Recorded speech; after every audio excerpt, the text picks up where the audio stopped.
I have fairly well determined that one of the requirements, coffee at the creek, is inclement and impending severe weather, which is why I come to you today fully unprepared.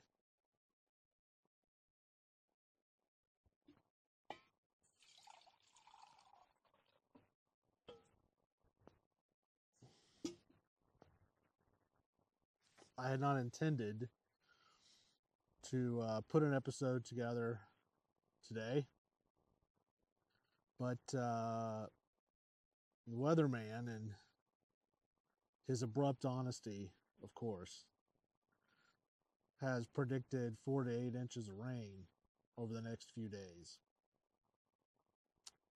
And I don't know what the wind is blowing in, but it's blowing. It's not too hot or even too cold. It's typical spring weather here at the creek, but it is a bit breezy.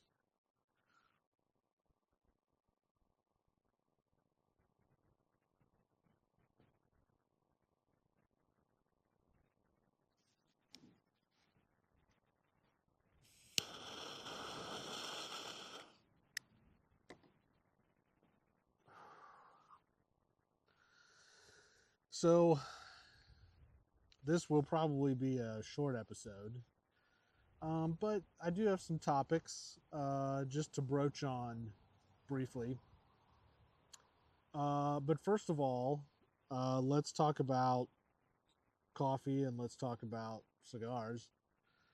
Today I'm smoking an Alec Bradley sun-grown Corona, one of my favorites.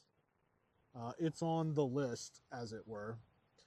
Of course, courtesy of my friends Kevin and Beth, Ember Cigar Lounge, downtown Hollister on Downing Street.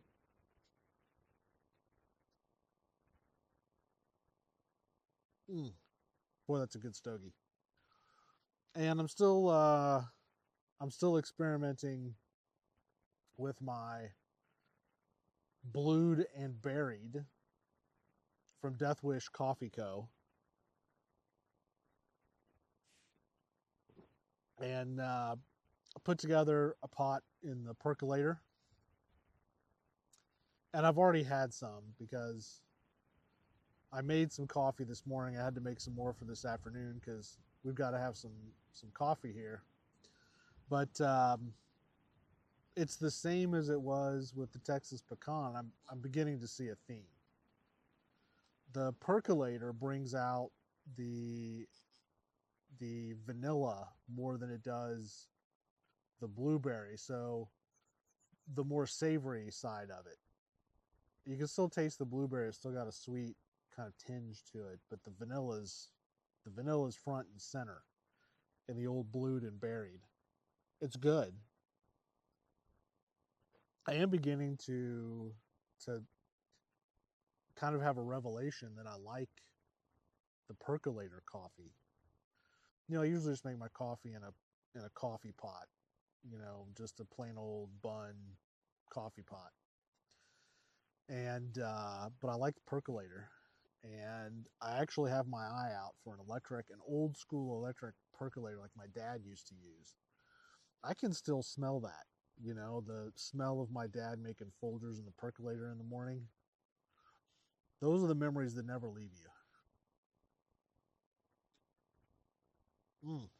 I tell you what, that's a good Alec Bradley. I don't particularly smoke, the darker wrappered cigars. I'm more in the middle. But these sun grown, they've got a little kick to them, but it's not anything unmanageable. I really like that. Hmm. Do recommend. Do recommend. So I'm gonna start off kind of a series over the next about 4 episodes. Um, I like to I like to include a little bit of literature in Coffee at the Creek. And the next probably 4 episodes, we're going to read from Aesop's Fables. And at the end of this string of episodes here, these specific fables, you're gonna see a theme, and we'll have a conversation about that theme a few weeks from now. Once upon a time, a poor slave was very badly treated by his master.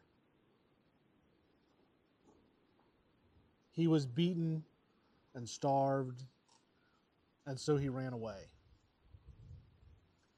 He knew that if his master caught him, he would be killed.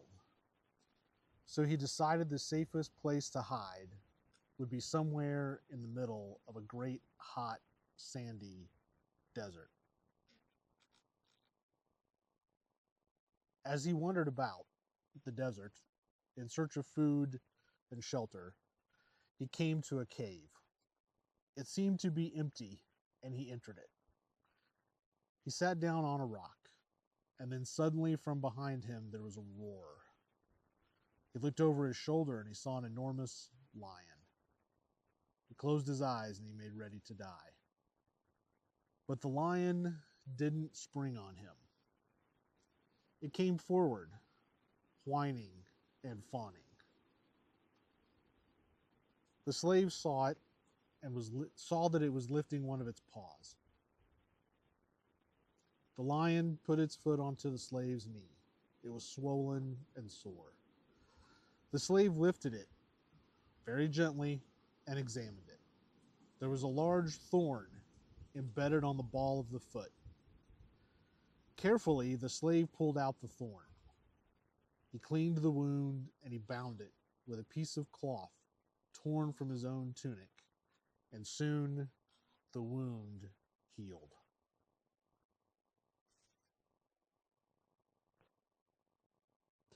From that day onwards, the lion treated the slave as a friend. Every day he would go out hunting and bring back food.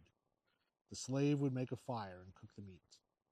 They would sleep side by side in the firelight.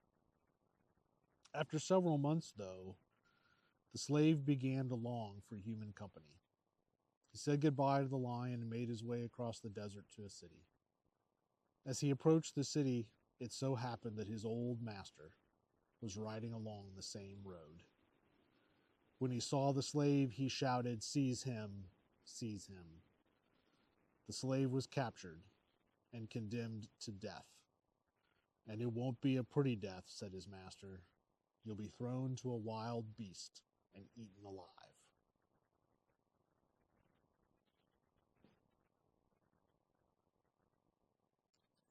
At the end of the week, he was brought to the arena. A great crowd had gathered to watch. In a cage there was an enormous lion, pacing to and fro, roaring and growling. The slave was thrown into the arena. The door of the cage was flung open. But to the people's amazement, the lion, as soon as he saw the slave, bounded across to him like a huge, tame cat, rubbing himself against him and purring. The slave stroked the lion's head and back. The lion licked the slave's cheek as though he was a kitten. The lion had recognized his old friends. The spectators were amazed. They started shouting, "Spare his life, spare his life." And the governor of the city, when he heard the story, marveled at such gratitude in a wild beast, and ordered that both slave and lion should be set free. I started with this one because the moral is that anytime an opportunity presents itself to help another, we should do so with gratitude for the opportunity.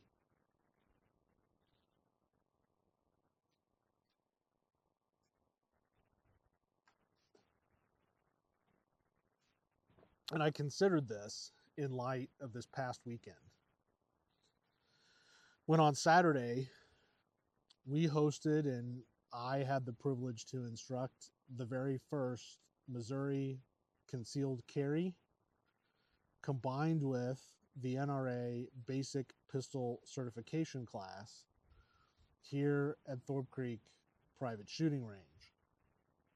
And I can't say that I've had more fun recently. It was an absolute blast. We had a great class, and everyone passed their CCW, and all 4 students that came to that class all qualified either level 3 or level 4 on the NRA basic pistol, which is no small feat. It's very difficult. I was also very privileged to have a group of 4 range safety officers, 2 of whom are also certified instructors, come out for that class. These students got a full day of one-on-one firearms training. And that is significant to me because 12 people registered for the class, paid to register for the class. And I understand things happen, things change, life gets in the way, and some of those folks weren't able to attend, 8 of them, in fact, the majority. But those 4 students came out, and despite the small class size, they had a ton of fun going through the class and learning with us. And I view that as an opportunity to help people. You know, firearms training, if you are going to carry a firearm, if you're going to carry a concealed carry pistol, it is extremely important to be trained. And there's lots of different kinds of training. I'm not saying that you've got to become some kind of combat operator, right? You're not going to become Jason Bourne or John Wick, right? These fictional characters. You should just become proficient. And at a minimum, I think yearly, you should take classes or participate in practice or get private training. And you can do all of those things here at Thorpe Creek and confirm that you still possess the skill set that allows you to utilize that pistol in a proficient manner. I think that's important.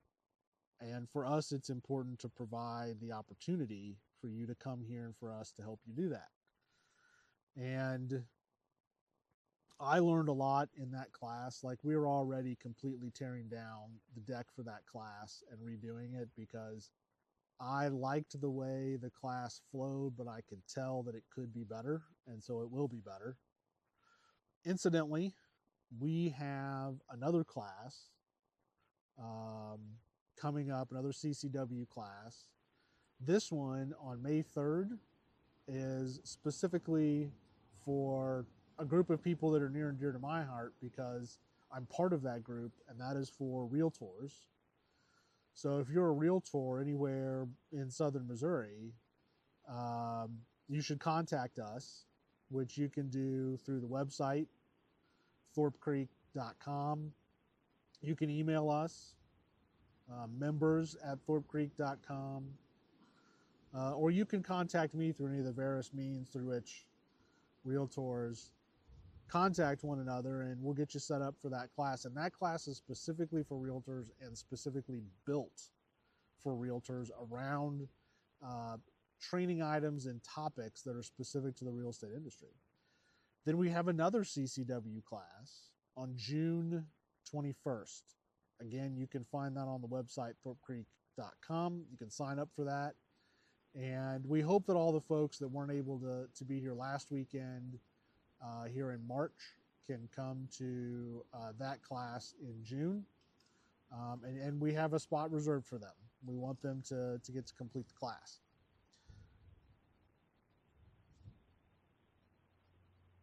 Mm-hmm. That's a good cigar. And good coffee. Everything is good today. Great cigar, great coffee.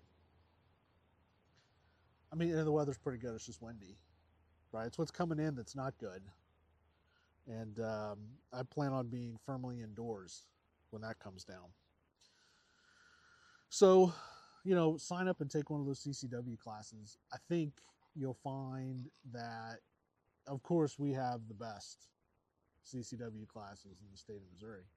I highly recommend them.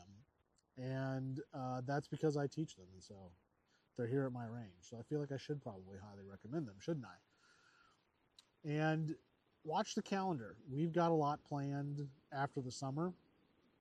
I'll give you a little update on a few other things that are going on.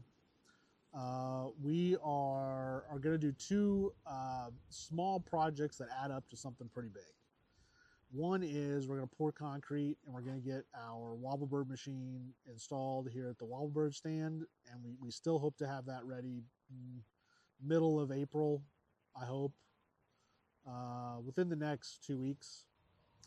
And the second thing is we're going to get a badly needed set of stairs put in actually just behind me here.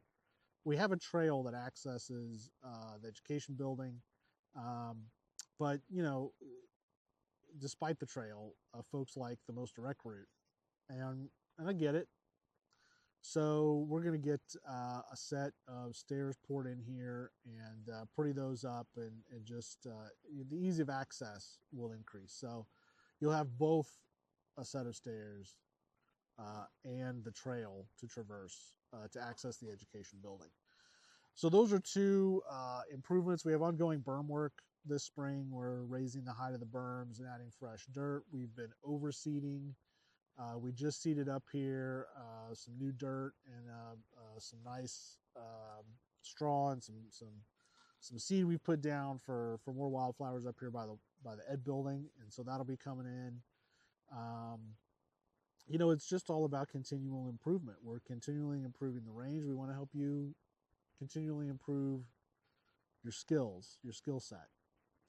I also want to mention I've got a lovely little pistol over here. This is my 6-hour Elite. And I just got some new mags and some new mag extensions for it. I'll say thank you to Lewis over at White River Firearms. Highly recommend checking them out. They're just over by State Park near the dam. Can't miss them. And head over there for whatever you need.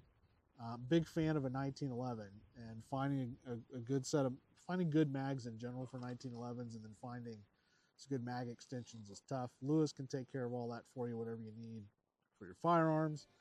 Highly recommend heading over there and checking them out. And I highly recommend over the next few days here in the Ozarks that you stay dry, stay inside, and stay dry.